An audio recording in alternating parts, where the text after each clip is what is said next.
I want to talk about the news.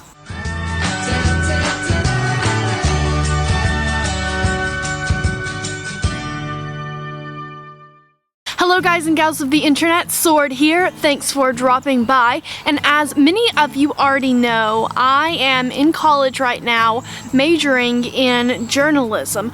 So it would seem obvious that news was important to me, right? Well, that's not always been the case. In fact, it wasn't until this past semester that I really got into reading the news on a regular basis. I actually got into the journalism major because I want to work for travel magazines like this one. But that doesn't mean that I haven't been affected by the things I have already learned in my first journalism class. Now, granted, I wasn't reading a physical newspaper, but I started getting into the habit of looking at the New York Times, the digital version of their newspaper, on a regular basis. And obviously, that is not a common thing among college kids, and even people beyond college. It's becoming less and less common to stay connected with news. And I think that's a problem. Now, a lot of people say that news is just filled with a bunch of negative things that bring you down.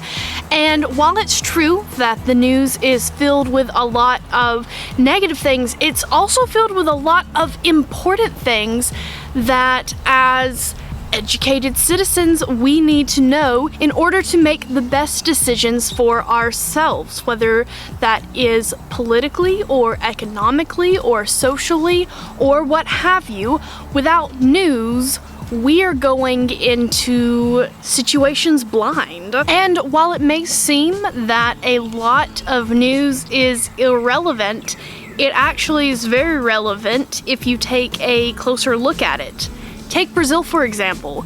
Their former president, Dilma Rousseff, was just suspended by Brazil's Senate and is facing an impeachment trial. And you may be asking me, why should I care about the president of Brazil? Well, in a few months, they're hosting the Olympics. Don't you think that the impending impeachment of a country's president is going to affect their Olympics? I think so. Another example are the attacks that happened end of last year in countries such as Kenya, Lebanon, Iraq, and most noted in the media, Paris.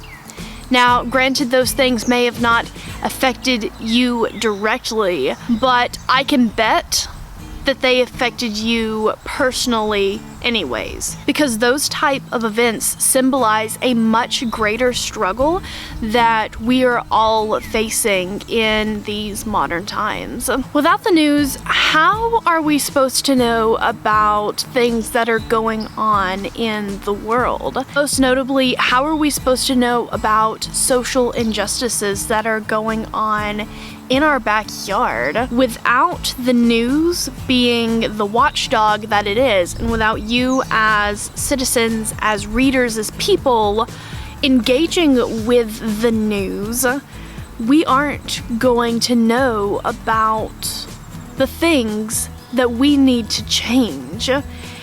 And I think it's safe to say that the majority of Americans my age in college want to make a difference, but how can you make a difference if you don't know what the problems are? And one of the biggest ways to know what the problems are is to be engaged in the news and start reading it on a regular basis. Start knowing what's going on in your city, in your country, and in the world. Without being connected in one way or another, however you want to get your news, we aren't ever going to attain any sort of fully connected world that so many of us are striving to reach. So, I know buying the daily newspaper is not only debatably environmentally damaging, but it's also expensive. So what's a college kid to do? Well, with the New York Times, you can for free sign up for their evening email updates, and that will keep you up to date on the most important things that have gone on for that day. Also, if you are in college, New York Times will hit you up with a special offer. It is $4 a month, and you can have access to all their newspapers online. And it's not just like the articles that everyone can access. It is like their physical copy of the newspaper, just in a digital format, and it is for much less than what you would actually pay. And it may sound too good to be true, but they're just trying to get you hooked on news before you graduate so that you'll be willing to pay every day when you're an adult. Like an adulty adult. Yeah, that's what it's called. So, and of course, New York Times is not the only way to stay connected with the news. So you just need to find what's best for you, whether it is online, in print, TV, radio, what have you. Just get connected somehow, and I promise you will benefit greatly from staying connected with the world. That is all for now. Till next time, stay sharp, my friends.